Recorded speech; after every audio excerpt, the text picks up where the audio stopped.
In the look ahead for the second half of the season, they tease this scene between Kody and Robyn, where Robyn is talking to Kody and saying, you know, would you ever wish we were in a plural relationship? Now, she's asked Kody this, I feel like many times since Janelle left, and he has always said, no, I don't want to be, I don't want to do it again. I don't want to do that. Robyn has also said many times, I don't want to do this, or if I did, it would have to be this impossible set of circumstances that they'd have to be part of their church again, even though they don't live near it. It would need to be a promise, et cetera, et cetera. But they're teasing this idea that they might do it.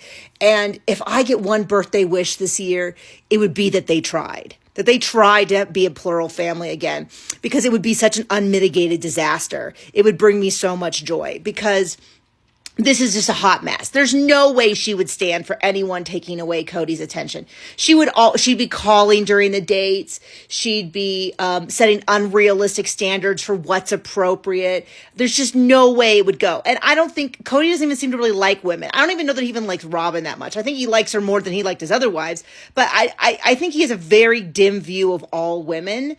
It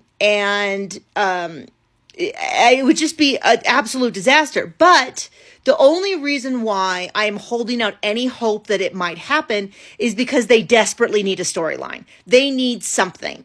Aurora getting baptized, Aurora and Brianna going to a new church is just not enough. It's just not going to be enough to sustain them on this show. You know, Robyn's already saying, you know, keep your name out of my mouth to the other women. And it's like, yeah, but what do you talk about that is anything other than how all these women screwed up? Every interview is like, well, you know, I was the perfect wife, but some people weren't. And it's like, it's a mystery as to who these some people are. We know who they are.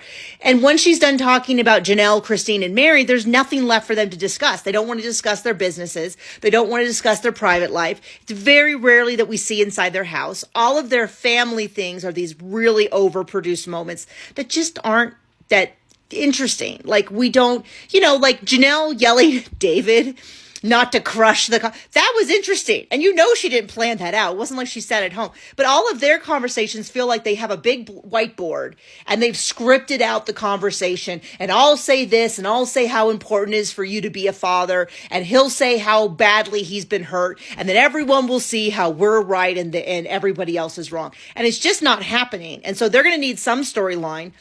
And frankly, this is a storyline I would watch, because I don't think it would go well. I don't think there's women who would want him. Captain Six Pack and Pecs, and how amazing he is, and how women only use him for his body. Like, I would watch that. And so I know, but I mean, realistically, I've seen the show before. They're going to tease this. Cody's going to say, no, I don't want to be in a plural relationship. And Robyn's going to say, yes, I'd be in a plural relationship. If magical, you know, twinkly fairies came and made me all these promises, then I would do it. And Cody's like, you know, I really could have been good at polygamy, but these other women ruined it for me. Or maybe recently he's been saying a lot about all of his big screw ups and here and there. But I want this so badly, and they're just not going to give it to me. And I know that. The other thing is, I swear, when we saw a season 19 trailer, there was a scene between them talking about this is their first Valentine's Day alone. And I don't think we ever saw that in the show, because I remember watching it and being like, when would this be? Because when it would play within they had already been together for one Valentine's Day with no one else. So what was this? This is our first Valentine's, but I swear we didn't see it. If you tell me where you saw it, I was in the trailer, but I don't think we actually saw it in the season. Maybe it's one of those clips that only showed up in Australia or something. Let me know.